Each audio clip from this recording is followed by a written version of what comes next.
and we have to tell them what we do with the food.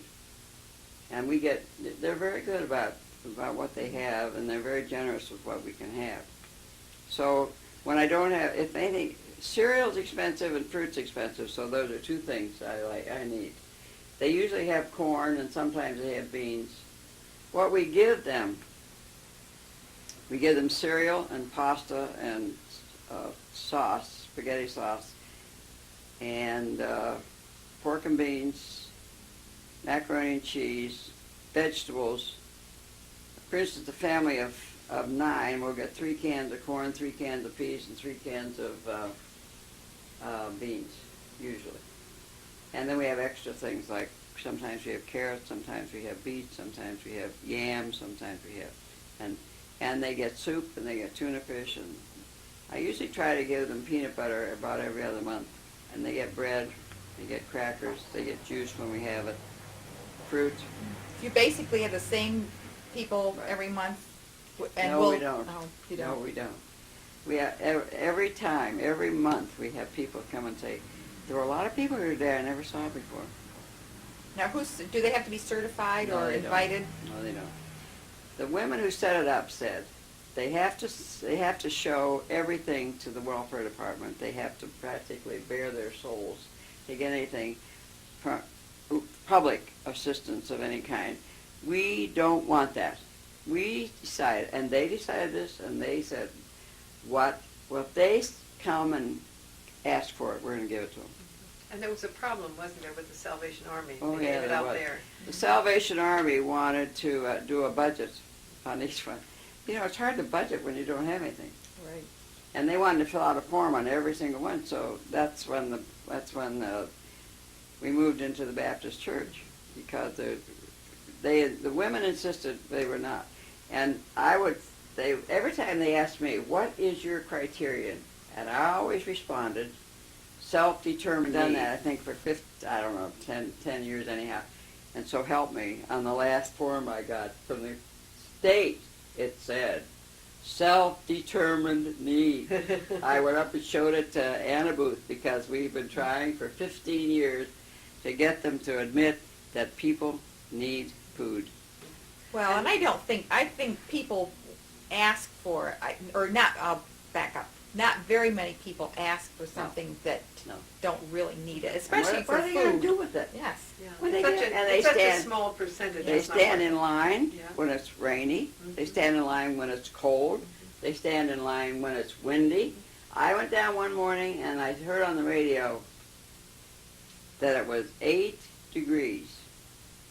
And when I got to the church, and windy, I got to the church and there were people standing in line waiting. That was at 8:30 in the morning. So you know they need it. I know. Yeah. Now, there's just one day a month that they officially can get it, but I understand you're on call if a person runs into need earlier and you help them.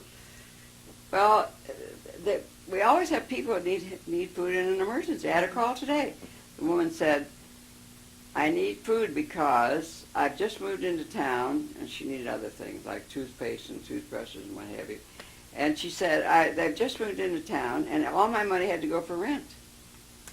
They go to get food stamps, and the food stamps people say it takes a certain length of time to process your application. If you need food, they give them my phone number. And and we have, thanks to the generosity of the community, we have as much food as we need. And I can always get food. We also have gift certificates that we can give to Surefine, and I can mark on it, they need diapers. Now this woman, I'm going to see her tomorrow morning. She'll need toothbrushes and toothpaste, and we're actually going to give those out on Friday, a week from Friday, but she needs to wait for brushing your teeth for a week and a half. That's right, you can't, and I don't know what else she said she needed, and the other thing, we have people who go to the doctor, and maybe the doctor will say, there won't be a bill or what have you, but they'll order prescriptions, and they don't have money for prescriptions. And I have one case when I was working at school where the mother took them in and the boys had strep throat, but she had the money to pay the doctor. In those days it was $3 or $4 a visit, but she didn't have money for the penicillin. So a couple of them ended up with rheumatic fevers before I discovered what was going on. You know, This the doesn't go doctors, well, around. you have a strep throat. Well, if you don't give them penicillin, they're going to have trouble. So we went into that sort of a situation. We don't have any outrageous amount of money, and we don't pay deposits or anything like that on rent.